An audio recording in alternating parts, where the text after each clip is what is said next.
Hello, this is a quick video on homework problem 6, homework 5, problem 6.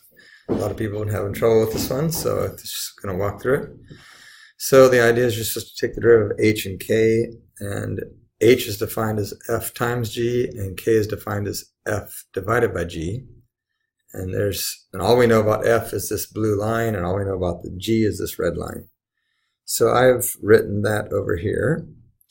Okay, so here's h. And so in order to find the derivative of h, I have to use the product rule because I have a function, or I have something times something involving variables, both of them involving variables. So I've written that out here. So the key is, because we don't have an equation to use, we're actually looking at a graph. So this is going to be a slope. This is going to be a y value. This is going to be a slope. This is going to be a y value. So that's what we're looking to when we go to the graph. So to find f prime of x, that means I'm looking for the slope of f. So when I look over here, f is the blue line, and actually I'm looking for it at 1. So that means the slope of this line here. And so it looks like I'm going to go over a half plus 1 plus 2.5 plus another half is 3. So I'm going over 3 up 2. So that's a 2/3 slope. So in here, I'm going to write 2/3. So then this is asking for g of 1. And that's just a y value. So I go back here, and g is the red line, and g of 1.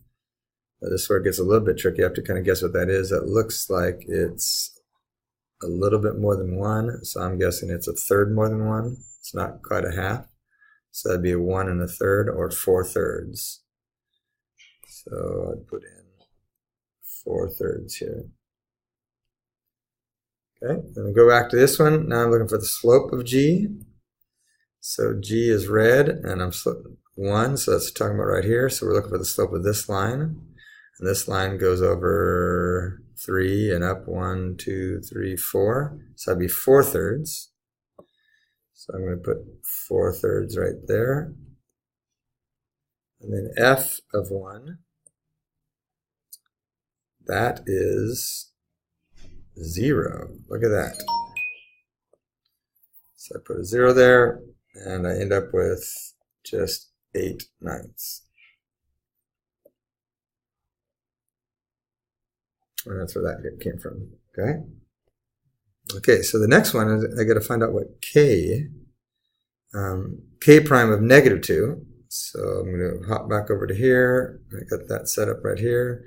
So I'll put a -2 in here. So I'm really looking for k prime of -2. So that means I want g of -2 times f prime of -2 minus f of -2 times g prime of -2 all over g of -2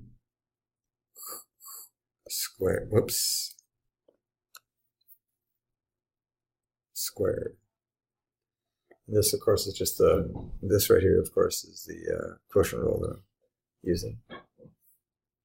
Okay, so again, we'll just find them one at a time. So k prime of -2 is, so I got to go to g of -2. So I go back to my graph. G is right here. -2 is right there.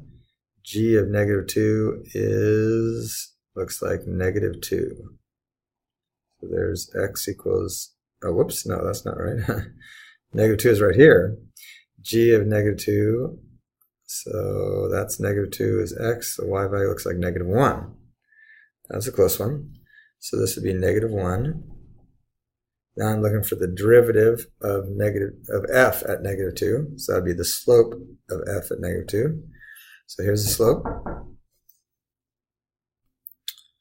So I'm looking for the slope of f at -2.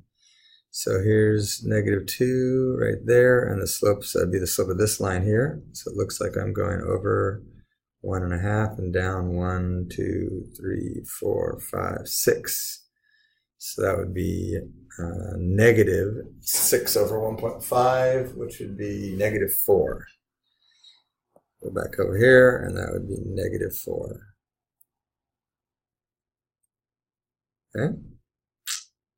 Oh, and actually, we know that g is -2, so I can put that down here. So this would be negative, I'm sorry, g of -2 is -1, so we can put -1 down there squared. And put a little minus up here. And now f of -2, go back to the map, there's f. -2 is right here, and that would be -1 also. Look at that. So that'd be -1. And then g prime of -2, so we're looking at the slope of g at -2. Here's g, there's -2, there's the slope. So it looks like over 1.5 and down 3, so that'd be -2. Go there, and that'd be -2. So then if we simplify all that, we get 4 minus 2 over 1, which would be 2. Put a 2 in there. We'll check it. Come on, green. Yay! And that, my friends, is homework 5, problem 6.